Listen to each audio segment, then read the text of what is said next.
నా విషయాలు సహోదరులు మాట్లాడుతారు, దాస్ గారు ప్రియులు. అయితే మళ్ళీ ఒకసారి వాటిని జ్ఞాపకం చేసుకుని బాప్తిస్మ సాక్ష్యంలో పాల్గొన్నారు. అసలు బాప్తిస్మ అంటే ఏంటి, రెండవది బాప్తిస్మ ఎందుకు తీసుకోవాలి, మూడవది బాప్తిస్మ ఎవరు తీసుకోవాలి అనే 3 ప్రశ్నలకు సమాధానం ఎవరైతే మరి కలిగిన వారు ఉంటున్నారో వారు బాప్తిస్మ తీసుకోవడానికి యోగ్యత కలిగిన వారు. బాప్తిస్మ అంటే మరి 3 అనుభవాలు.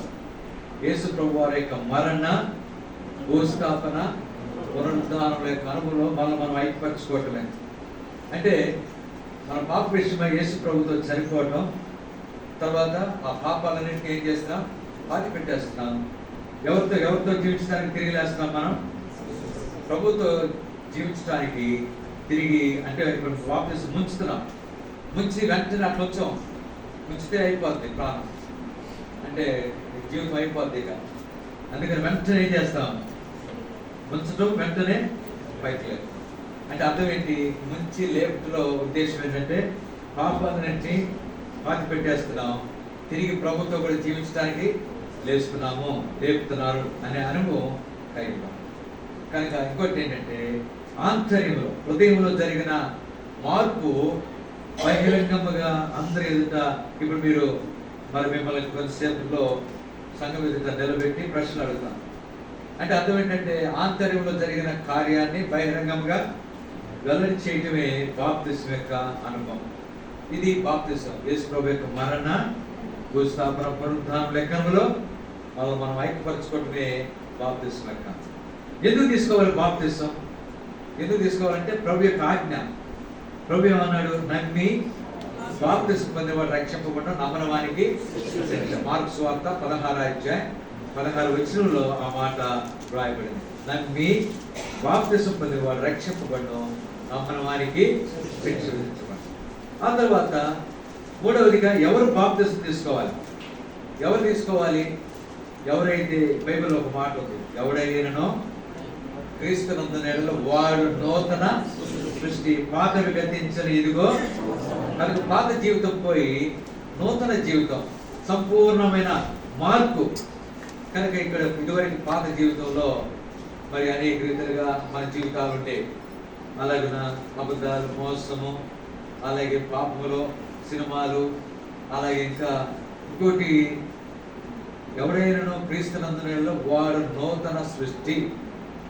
నూతన సృష్టి యొక్క అనుభవం ఏంటంటే పాతది ఎక్కువ ఈ దినాల్లో చాలా మంది ఆ పాత ఆటలోనే బాగా నిమగ్నమైపోయి ఉన్నారు. దాన్ని తీసివేయాలి. ఏంటి పాతది? ఎక్కువగా యవనస్తులకు, ఎక్కువగా పిల్లలకు కూడా పచ్చేది పిచ్చ. ఏంటది? Cell phone. కనుక సెల్ ఫోను అనేది చాలా జీవితాల్లో పూర్తిగా పాడు చేసే అనుభవం. ఇప్పుడు ఏం చేయాలా? పాతది పోయి కొత్తదంటే సెల్ ఫోన్. మరి సెల్ ఫోన్ ఏం చేయాలా? సెల్ ఫోన్ ఉంచుకుందామా, తీసేద్దామా? అమ్మో, సెల్ ఫోన్ తీసేటవేనా?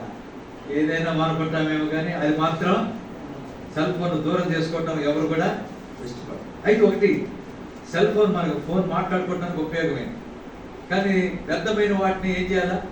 చూడకుండా మనం జాగ్రత్త పడాలి. అలాగే ఇంకేంటంటే ఎక్కువగా సెల్ ఫోన్ ఒకటే తెగ చూస్తుంటారు. రాత్రులు నిద్ర ఉండదు, ఏముండదు, ఒకటే చూస్తుంటారు. ఏంటి? ఫేస్బుక్లని, ఆ తర్వాత వాట్సాప్లు, ఇంకా తర్వాత రకరకాలన్నీ చూస్తూ ఉంటారు. కనుక వీటి వల్ల జీవితానికి నష్టం. కనుక ఏం చేయాలి? కంట్రోల్ చేసుకోవాలి. ఇక నుంచి అన్నింటినీ కంట్రోల్ చేసుకునే అనుభవం కలిగేదిగా ఉండాలి. అలాగే మాట్లాడటానికి వాటి వరకే.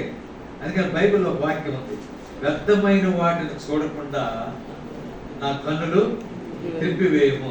119వ కీర్తన 37 వ్యర్థమైన వాటిని చూడకుండా నా కన్నులు మరి త్రిప్పివేయమని కీర్తనాకారుడు ప్రార్థన చేశాడు. అలాంటి అనుభవంలో మరి పాతవన్నీ పోయి నూతన జీవితం.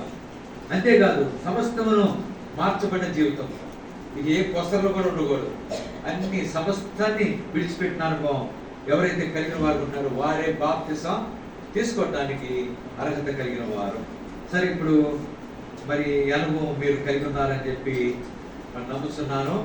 అందుచేత ఆ నమ్మకంతో మిమ్మల్ని లేచి నిలబెట్టి కొన్ని ప్రశ్నలు అడుగుతున్నాం. మీరు బైబిల్స్ తీసుకుని లేచి నిలబడి అక్కడ తిరగండి. బాప్టిజం తీసుకుని అందరు కాదు, బాప్టిజం తీసుకునే వాళ్ళే అక్కడ తిరగండి. బైబిల్స్ తీసుకోండి. మీరు కూర్చోండి, మీరు ఆగండి. అంత యవనస్తులు ఉన్నట్టున్నారు. యవన సహోదరులారా, మరి ఈరోజు మీరు బాప్టిజం తీసుకోవడానికి ముందుకు వచ్చినట్టు దేవుని స్తోత్రాలు. మీరందరూ కూడా దాసు గారు తీసుకోమన్నారు కదా బాప్టిజం, అంతేగా, దానికోసం తీసుకుంటున్నారు. మరి ఎవరు చెప్పారు మిమ్మల్ని తీసుకోమని?